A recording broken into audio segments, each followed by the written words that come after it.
los audios, para que prioricen poner atención más que a lo mejor distraerse con anotar. ¿Bien? Vamos entonces al segundo taller. Primer taller, que es el Evangelio. Segundo taller, cómo el Evangelio define la cultura de la iglesia. Ojo, define. Es el Evangelio el que nos dice qué hacemos, cómo lo hacemos, por qué lo hacemos. Vamos entonces. En lo personal, otra vez, una aplicación en cuanto a lo personal. Primero, el Evangelio a mí me da una nueva identidad. Tenemos que tener claro que el Evangelio no es un mensaje que busca mejorarme a mí mismo. En mi caso, hacer una mejor versión de César Pedraza. No, busca darme una nueva identidad. ¿Sí? Cristo viviendo en mí. César, ¿dónde? En la cruz del Calvario, crucificado juntamente con Cristo, como dice Gálatas 2:20. ¿Sí? Mateo 16:24. Mateo 16:24. ¿Algún voluntario? Entonces Jesús dijo a sus discípulos: si alguno quiere venir en pos de mí, niéguese a sí mismo y tome su cruz y sígame. Ok, así que cualquiera que quiera venir en pos de mí o ser mi discípulo, seguirme verdaderamente, hay dos requisitos en el texto. ¿Cuál es el primero? No, el primero, ese es el segundo. El primero, niéguese a sí mismo. Si alguno quiere venir en pos de mí, si alguno quiere ser mi discípulo, primero, niegas a sí mismo. En el texto griego la idea es repúdiate, despréciate a ti mismo. Es intenso eso, o sea, te tienes que despreciar a ti mismo.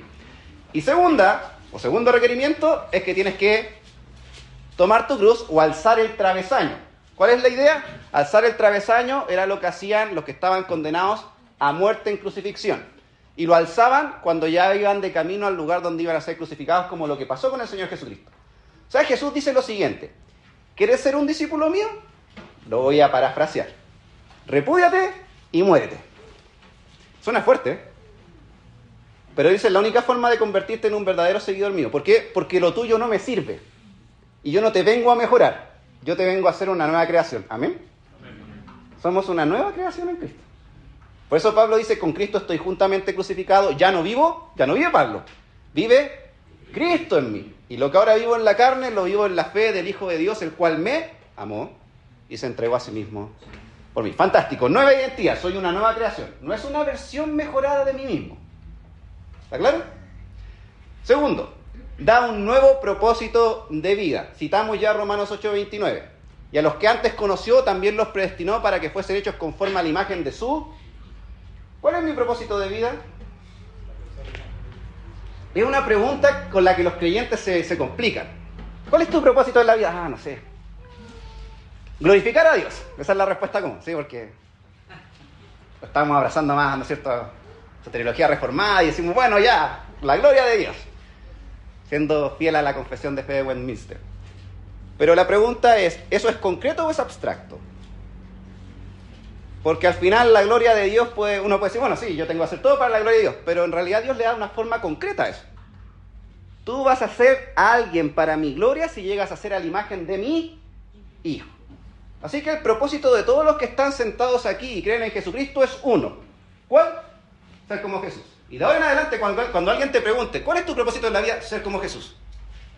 Ese es tu propósito en la vida. No ser un buen profesional, no ser un buen empresario, no ser un buen hijo, no ser un buen padre. Es ser como Jesús. Y si eres como Jesús, entonces vas a ser un buen hijo, vas a ser un buen padre, vas a ser un buen trabajador. Ese es tu propósito en la vida. Y en eso está tu identidad. Otra pregunta complicada para los creyentes. ¿Y tú quién eres? No, yo soy un ingeniero, yo soy un profesor, yo soy esto otro, yo soy papá, yo soy mamá. No, tenemos que empezar a decir, soy un discípulo de Jesús. ¿Por qué no lo decimos? Porque no nos queremos hacer cargo de lo que eso significa. ¿Qué significa? Repudiarme a mí mismo, tomar mi cruz y seguir a Jesús. ¿Saben que hoy en el mundo evangélico hay una disociación entre ambas cosas? Si tú le preguntas a los cristianos si son discípulos, algunos van a decir, bueno, sí, yo creo que sí, otros, no, yo soy cristiano, pero no discípulo. Ser discípulo es para los iluminados de los cristianos, como decimos en Chile, para los bacanes.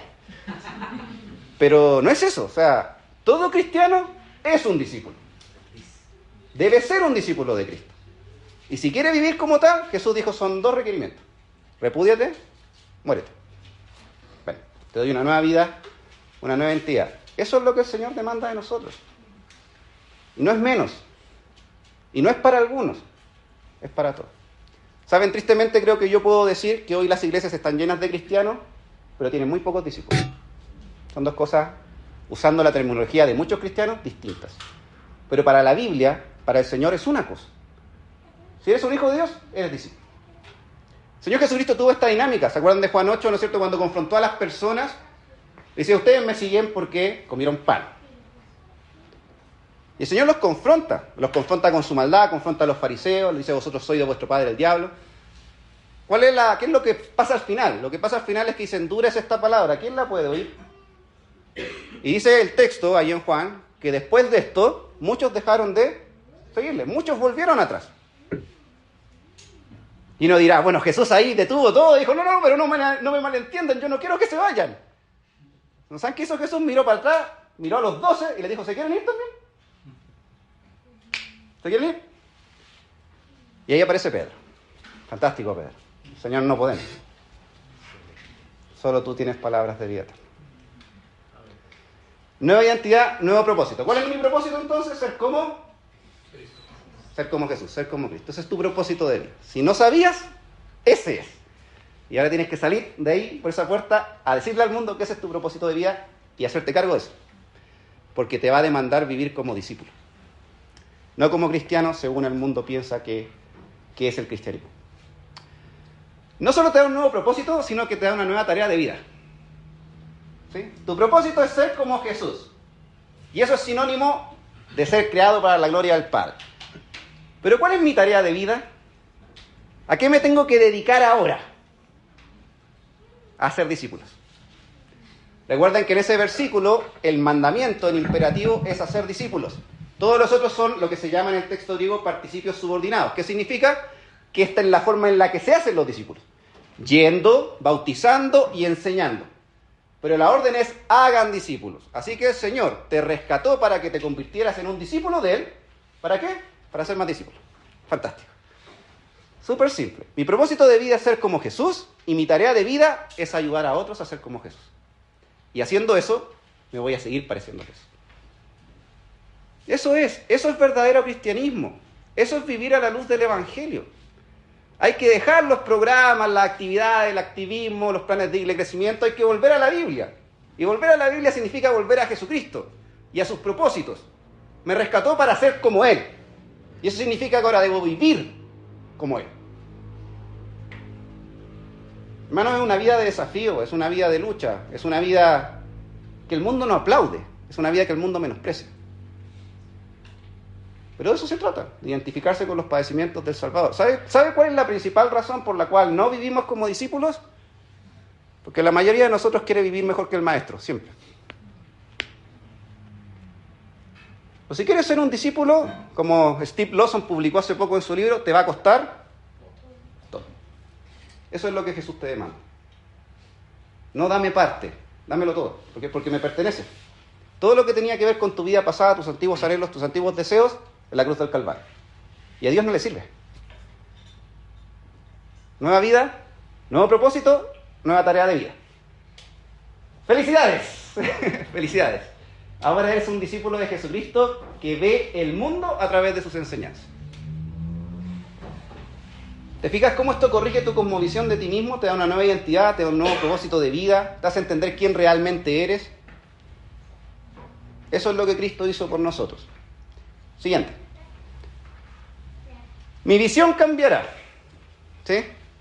Cuando yo vivo como discípulo, cambia mi visión del mundo, cambia la visión que tengo yo en cuanto a las relaciones.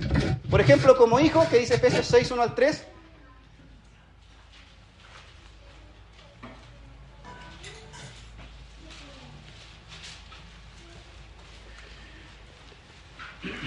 ¿Alguien que pueda leer, por favor, Efesios 6, 1 al 3? Hijos, obedeced en el Señor a vuestros padres, porque esto es justo. Honra a tu padre y a tu madre, que es el primer mandamiento con promesa, para que te vaya bien y seas de larga vida sobre la tierra. ¿Te das cuenta? Un verdadero discípulo se convierte en un buen hijo. ¿Por qué? Porque honra a su padre y a su madre. Obedece a sus padres en el temor del Señor. Es decir, los obedece hasta que los padres le dan una instrucción que va en contra de lo que el Señor demanda para ellos. Padres cristianos, cuidado con estorbar la vida de su hijo en cuanto a que sea un verdadero discípulo. Si tu hijo no sé, fue a un lugar, lo motivaron, lo animaron, ves que tiene un corazón tierno hacia las verdades de Dios y el Evangelio, y dice, ¿sabes qué, papá? Yo quiero servir al Señor con mi vida. No sea la primera persona que lo desanime, haga lo contrario. Anímelo. Modélele con su vida lo que significa vivir como discípulo y pague el costo de eso. ¿Sabe? Su hijo va a ser altamente influenciado no por lo que usted le dice que tiene que hacer, no por lo que usted le enseña verbalmente. ¿Sabe por qué son más influenciados nuestros hijos? Y todos los que tenemos hijos lo saben, por lo que hacemos. Si tú no le muestras a tu hijo que Jesucristo es más importante que tu trabajo, no esperes que tu hijo piense que el trabajo es menos importante o más importante que Jesucristo. Necesitas modelárselo. Si tú no le muestras a tu hijo que es importante congregarse, no esperes que tu hijo sea fiel en congregarse. Si cada vez que puedes faltar, faltas a la iglesia porque hay algo más importante que hacer, ¿por qué vas a pensar que tu hijo va a ser fiel en congregarse? Si no te muestras a ti mismo como alguien que lee la palabra y ora al Señor para ser edificado y conformado a la imagen de Cristo, no esperes que tu hijo le dé valor a esas cosas. La forma en la que inviertes tu dinero es algo que ejemplifica a nuestros hijos si amamos al Señor o no. Puedes pasar toda la vida comprándole libros, enseñándole buena teoría, pero si no se lo modelas, tu hijo va a ser la principal persona que el Señor va a usar para mostrarte que eres un hipócrita. Y por eso muchos hijos de creyentes ya no caminan con el Señor. ¿Por qué? Porque miran la vida de sus padres y no ven consistencia. Ahora no estoy diciendo que este sea tu caso, pero te digo esto para animarte. ¿Por qué? Porque las verdades del Evangelio también cambian esto. Soy una nueva creación, entonces tengo que empezar a vivir como nueva creación. Si soy hijo, obedezco a mis padres y les honro. Porque eso me lo pide el Señor. No hago tantas preguntas. ¿Por qué? ¿Por qué? No, es porque el Señor me lo pide. También cambia mi cosmovisión de esposo. Ya leímos Efesios 5:25, que el Señor Jesucristo amó a la iglesia y nosotros y se entregó a sí misma por ella, y nosotros los esposos somos responsables de amar a nuestra esposa como Cristo amó a la iglesia. ¿Dice ahí el texto que debo amar a mi esposa solo si mi esposa se porta bien como Cristo amó a la iglesia? Si es creyente, no. Todo esposo creyente que dice ser un discípulo de Cristo debe amar a su esposa como Cristo amó a la iglesia. Todo creyente que dice ser un verdadero discípulo. ¿Por qué lo va a hacer? Porque Dios se lo pide, sin poner excusa. ¿Por qué? Porque soy una nueva creación y el Señor me rescató para vivir de esta manera. De esta forma me comporto como un verdadero discípulo, partiendo por el hogar. Si pensamos que ser un verdadero discípulo se trata de ir a otro lugar a predicar el Evangelio, y no. ¿Qué pasó? Cortó toda la luz.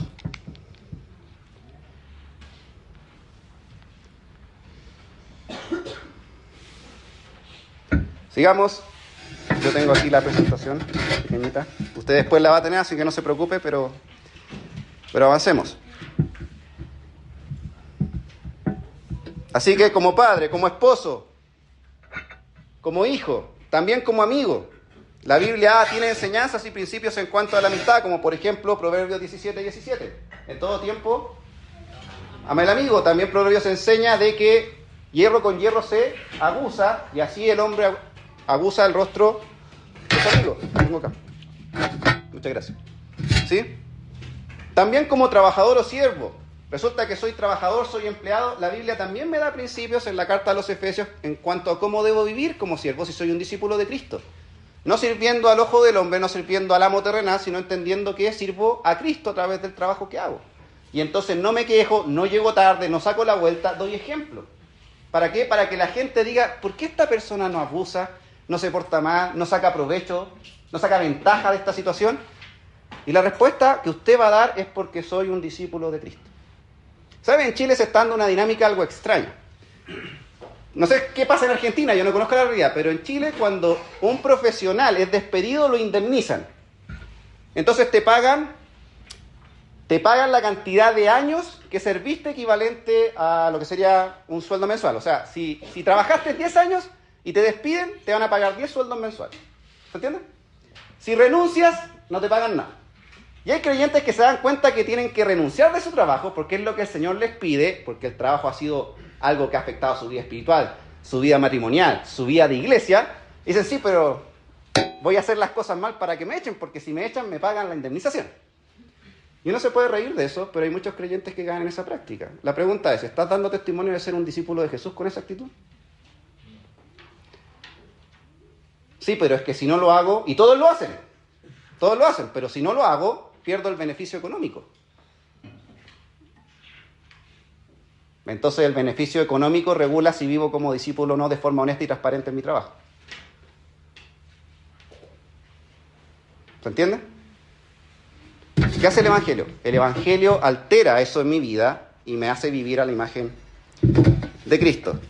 Mi visión va a cambiar en cuanto a hijo, en cuanto a esposo, en cuanto a padre, en cuanto a amigo, en cuanto a esposa, en cuanto a trabajador, etcétera, etcétera. ¿Qué otra cosa hace el Evangelio en cuanto a lo comunitario? Va a crear nuevas relaciones y estas relaciones tienen una característica. Todas estas relaciones que crea el Evangelio en Cristo son relaciones de discipulado.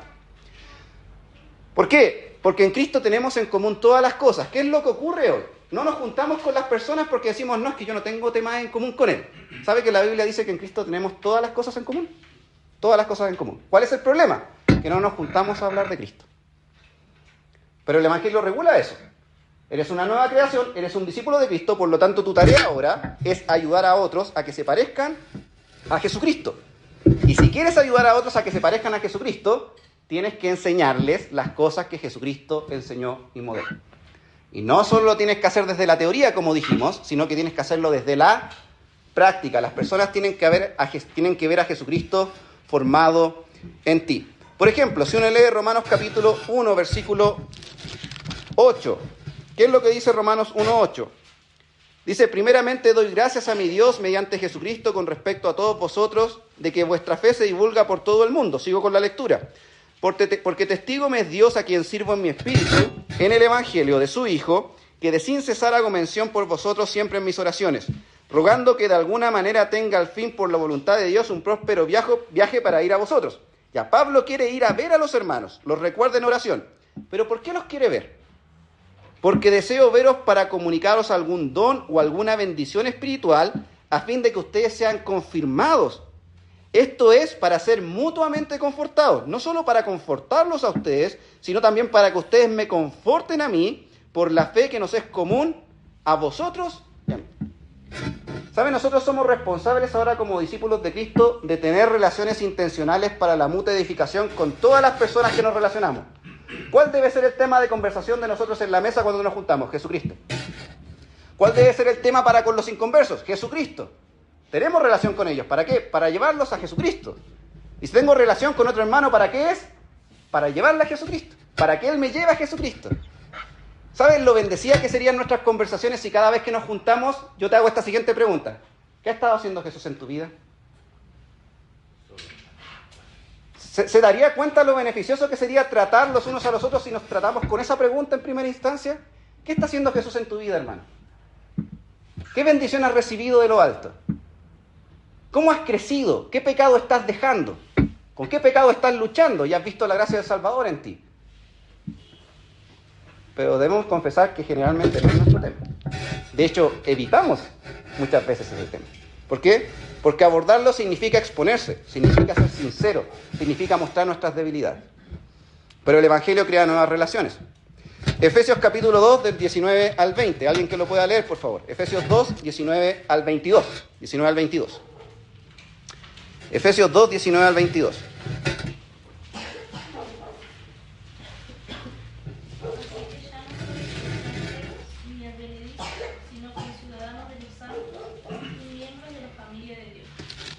Hasta el 22, del 19 al 22. Edificados sobre el fundamento de los apóstoles y profetas, siendo la principal piedra del ángulo Jesucristo mismo, en quien todo el edificio bien coordinado va creciendo para ser un templo santo en el Señor, en quien vosotros también sois juntamente edificados para morada de Dios en el Espíritu. Muy bien, así que ahora somos miembros de la familia de Dios y debemos trabajar en conjunto para ser juntamente edificados, para hacer un templo santo para nuestro Dios. El Evangelio me va a hacer entender que yo te necesito y tú me necesitas para una mutua edificación. No existen los llaneros solitarios en el cristianismo, aunque en la realidad objetiva está lleno de ellos. Debemos dejar de lado esta cosmovisión que no es bíblica. Somos un cuerpo. ¿Te has puesto a pensar de qué es la metáfora? Y qué bueno es cuando el cuerpo se preocupa por mí, me cuida, ora por mí, me escucha cuando confieso mis pecados, me confronta cuando estoy en pecado para que yo guarde la santidad. me instruye para ser formado a la imagen de Cristo. ¿Quién no querría ser parte de un cuerpo así? ¿Saben? La iglesia sería el lugar donde todos llegamos a decir, hermano, tengo que contarte algo, estoy mal. Porque sé que no vas a usar eso para cagüinear, para hacer murmuración, para hablar mal, sino que lo vas a usar para acudir a la gracia de Dios y ayudarme a crecer a la imagen de Jesucristo. Pero tenemos que empezar a modelar eso, porque si alguien no toma la decisión de hacerlo, nadie lo va a hacer. Líderes son principalmente responsables de hacer esto. Demostrarse cómo son, manifestar sus necesidades y modelar las relaciones de unos a otros para edificación. Alguien tiene que empezar a modelar esto. La iglesia tiene que dejar de ser el lugar donde simplemente llegamos el domingo para cantar unas canciones, aprender de la palabra de Dios y al final cuando nos preguntamos todos decimos estoy bien. Y uno sabe que no hace. ¿O no? El Evangelio cambia eso en nosotros. ¿Por qué? Porque nos da esta cosmovisión de que somos un templo que debe crecer en conjunto. El Señor le dio dones a mi hermano para que me edificara y me dio dones a mí para que lo edificara a él. Y necesito hacerme cargo de eso, ser responsable de obedecer al Señor en aquello. ¿Qué otra cosa hace el Evangelio? Va a producir una cultura consistente. ¿En relación a qué? A lo que ya dijimos, de que no solo voy a tener la teoría correcta, sino que voy a llevar esto a la práctica para tener una práctica correcta. Solo para leer un versículo, hay otros anotados ahí en el material. Romanos 12:20. ¿Qué dice Romanos 12:20? Dice, así que, si tu enemigo tuviere hambre, dale de comer. Si tuviere sed, dale de beber, pues haciendo esto, ascuas de fuego amontonarás sobre tu cabeza. ¿Respetando qué principio? Que no seas vencido de lo malo, sino vence con bien el mal. ¿Sabemos ese principio? Bueno, ¿lo vivimos? El Evangelio va a producir de que tengamos una cultura consistente, una cultura bíblica, una cultura cristocéntrica. Es decir, eso que sabemos, lo llevemos a la práctica. ¿Qué otra cosa hace el Evangelio en la vida de la iglesia local? Produce una visión ampliada. ¿Qué significa que produce una visión ampliada? Significa que la iglesia va a estar mirando siempre más allá de sus fronteras. ¿Para qué? Para llevar el Evangelio a quienes no lo conocen. Hechos, capítulo 13. Hechos, capítulo 13, de los versos 1 al 3. Dice así, había entonces en la iglesia que estaba en Antioquía profetas y maestros, Bernabé, Simón el que se llamaba Níger, Lucio de Cirene, Manahem, el que se había criado junto con Herodes el tetrarca, y Saulo. Ministrando estos al Señor y ayunando, dijo el Espíritu Santo, apartadme a Bernabé y a Saulo para la obra que los he llamado. Entonces, habiendo ayunado y orado, les impusieron las manos y los despidieron. La iglesia no tenía una visión, la iglesia en Antioquía no tenía una visión egoísta en cuanto a retener a sus miembros, a aquellos que habían sido dotados con dones especiales. Tenía una visión ampliada. ¿De qué? De expansión del Evangelio. ¿Por qué? ¿Cuál es la respuesta obvia a la pregunta de por qué debemos tener como iglesia local una visión ampliada para predicar el Evangelio a toda criatura? ¿Cuál es la razón? Vamos, ¿cuál es la razón? De por qué como iglesia local estamos obligados a tener una visión ampliada en cuanto a la proclamación del Evangelio. Por el mandamiento del Señor. Él dijo que hagan discípulos a todas las naciones. Porque hemos sido comisionados por el Señor para ser discípulos a todas las naciones. Como iglesia y también como individuos. Dicho de otra forma, esa es mi tarea de vida. Entonces, si yo le pregunto, ¿usted hace discípulos? Sí. ¿Por qué hace discípulos? Porque es mi tarea de vida. ¿Se entiende? ¿Cómo el Evangelio simplifica todo esto? Ahora, ¿usted hace discípulos? No. ¿Por qué no haces discípulos? ¿Eres cristiano? Sí. Bueno, un cristiano ahora tiene una nueva identidad en Jesucristo, tiene un nuevo propósito que es llegar a ser como Él y tiene una nueva tarea de vida que es hacer discípulos. Ah, no lo había visto así. Entonces pídele gracia al Señor para que te ayude a vivir de esa manera. ¿Y qué debiéramos esperar de alguien que es una nueva criatura? Que decida vivir de esa manera. No que ponga excusas para no hacer. Es que si hago eso me va a costar esto. ¿Cuál es nuestro ánimo? Paga el costo. Si no es gratis.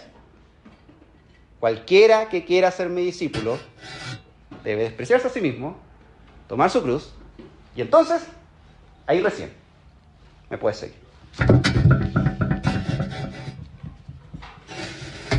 Bien, produce una visión ampliada, recuerden esto lo van a tener, sé que se cortó la luz, pero lo van a tener en el PDF, no se preocupen.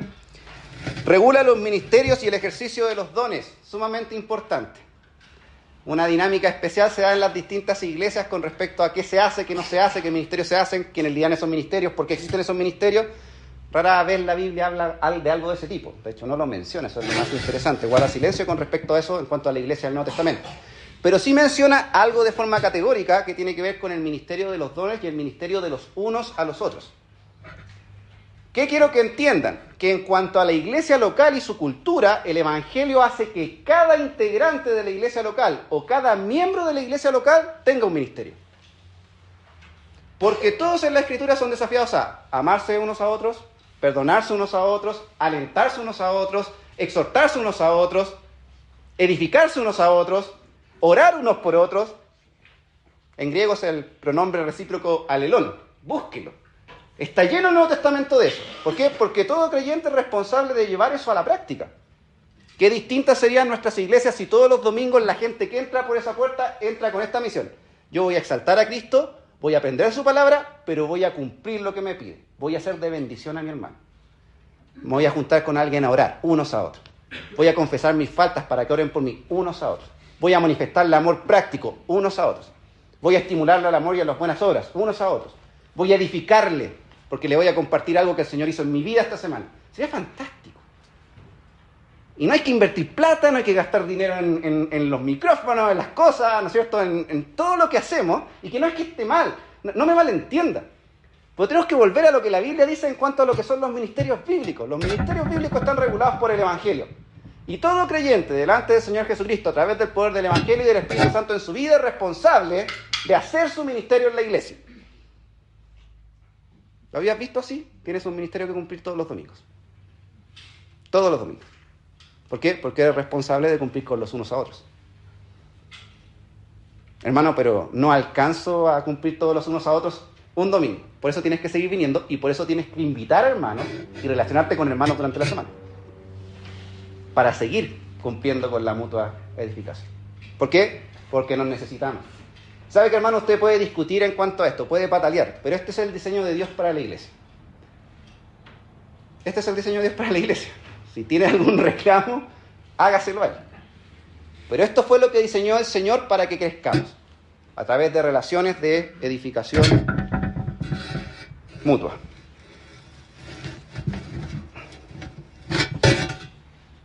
¿Qué dice 1 Corintios capítulo 12, los versos 27 al 30? ¿Alguien que lo pueda leer, por favor?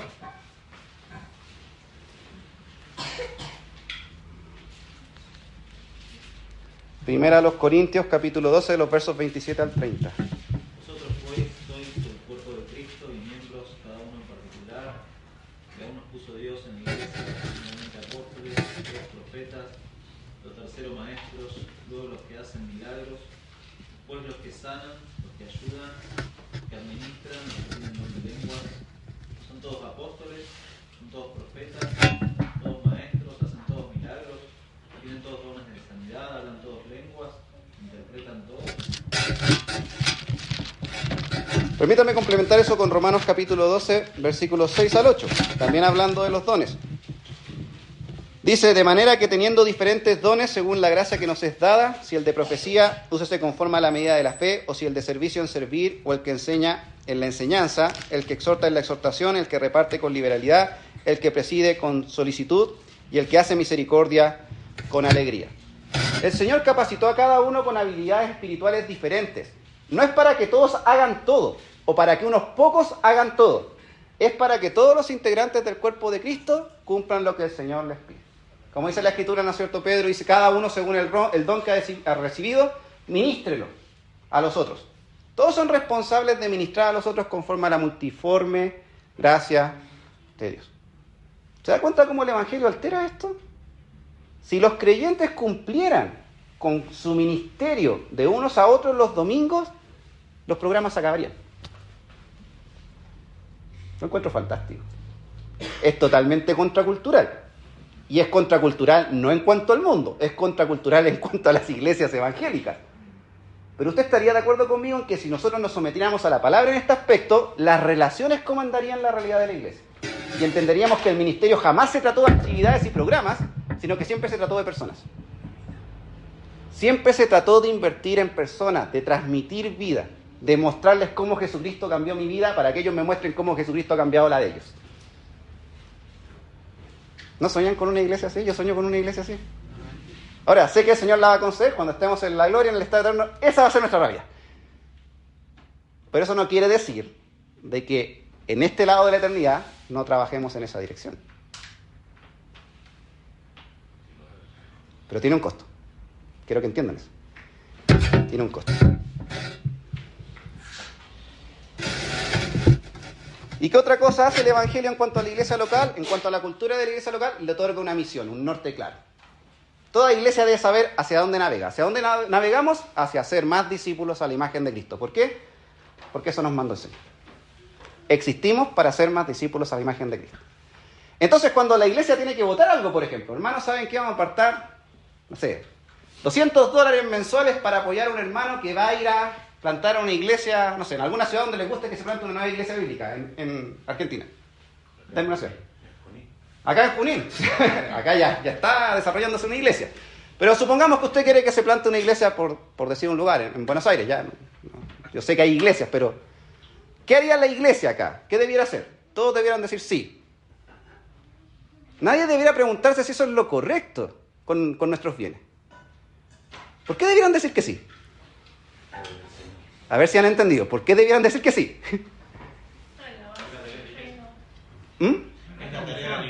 Porque eso es lo que hacemos. A eso nos dedicamos.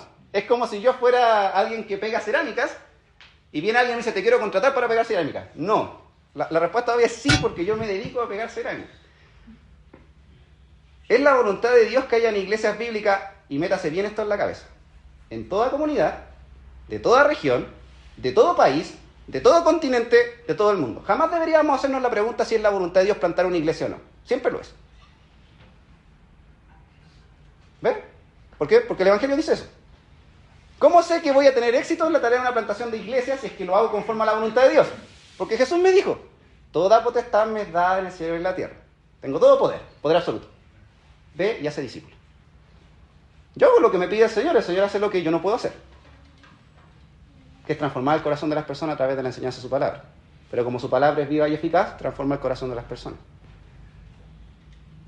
La vida se simplifica a la luz del Evangelio. Los propósitos, la toma de decisiones, la gran pregunta, ¿cuál es la voluntad de Dios para mi vida?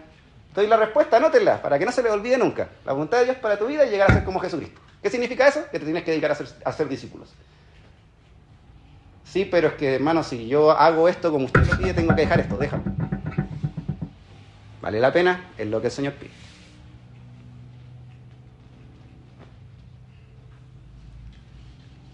Tenemos que dejar de vivir de forma egoísta pensando en nosotros. ¿Sabe? Cada vez que el Señor le pida algo y usted siente una carga espiritual por eso a la luz de la palabra, yo lo quiero animar a que haga esto. Cuando usted esté animado o considerando decir que no. Viendo cómo se pone el camino cuesta arriba, sabiendo lo que le va a costar. Yo quiero animarlo a hacer esto. Usted mentalmente viaja al Calvario. Y contemple por unos minutos a Jesús crucificado, colgado en esa cruz. Con el cuerpo desgarrado, con el rostro desfigurado, con la cabeza destruida, empapado de sangre. Y entienda que esa persona, que es Dios manifestado en carne, está allí por usted. ¿De verdad tendrías el deseo de decirle que no a algo que te pide? Solo un corazón que tiene un callo tremendo a causa del pecado insensible negaría eso. Un corazón de carne regenerado por el Espíritu diría así: me va a costar todo, te va a costar todo, te lo confirmo, pero vale la pena. El Señor se lo merece.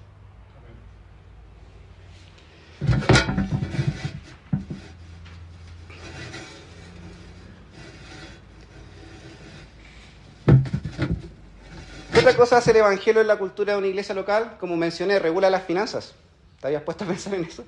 ¿En qué invertimos el dinero que damos para el progreso de la obra? Que es un discurso aprendido en el mundo evangélico. Damos para el progreso de la obra. Bueno, que la obra progrese entonces. Nos damos para estar más cómodos, en asientos más cómodos, con mejor equipo de audio, con mejores instrumentos. Entiendo que todas esas cosas pueden ser buenas, pero no pueden ser la prioridad de la iglesia. Piensa en lo que haría una iglesia si financiara para que los líderes de esta estuvieran dedicados al ministerio a tiempo completo y no tuvieran a lo mejor que trabajar. Porque tendrías a alguien más disponible para poder dedicarse a las relaciones de discipulado y enseñarte acerca de estas verdades que son muy importantes. Y por el otro lado, si eres un líder que a lo mejor no está en esta condición, evalúa si es lo mejor. No es un problema trabajar, para nada. Pero quiero ponerte algo de más valor. ¿Qué es esto? Y yo sé que pensar en esto y decirle voy a dedicar todo mi tiempo a esto, te va a llevar a la renuncia. Pero quiero animarte a hacerlo. Y de hecho, no solo tiene que ver contigo, piensa en cómo eso va a modelar a los que te están mirando. ¿Te has puesto a pensar en el impacto que puede tener en la vida de tus hijos, en la vida de tu esposa, en la vida de los miembros de la iglesia? Oye, ¿te supiste lo que hizo, no? Estaba en este lugar, en esta posición, lo que todo el mundo quiere, y estuvo dispuesto a tirarlo a la basura. Actuó igual que el apóstol Pablo en Filipenses capítulo 3. Todo lo que tengo lo tengo por basura, con tal de ganar a Cristo. ¿Qué hace eso? Anima. Dice, yo quiero ser como Él. No porque quiera ser como Él, sino porque Él se parece a Cristo como está viviendo. Por eso necesitamos las relaciones para animarnos. ¿Saben? En el mundo, ¿qué van a hacer? Nos van a desanimar. Y de hecho, muchas veces en la iglesia nos van a desanimar. Tenemos que empezar a animarnos, a vivir la vida que vale la pena vivir. La vida por la cual el Señor nos rescató. Yo quiero esa vida. Yo quiero encontrarme con el Señor un día y escuchar estas palabras. Buen siervo fiel. No quiero más. Y sobre poco has sido fiel. Sobre mucho te pondré. Entra en el gozo de tu Señor. ¿No quieres eso? Te va a costar. Págalo. El Señor se lo merece.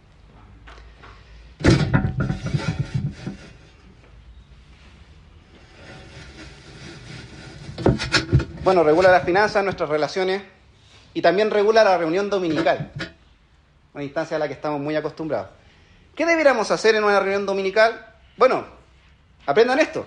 En una reunión dominical debiéramos cantar la palabra, debiéramos leer la palabra, debiéramos orar según la palabra, debiéramos enseñar la palabra y debiéramos mostrarnos la palabra.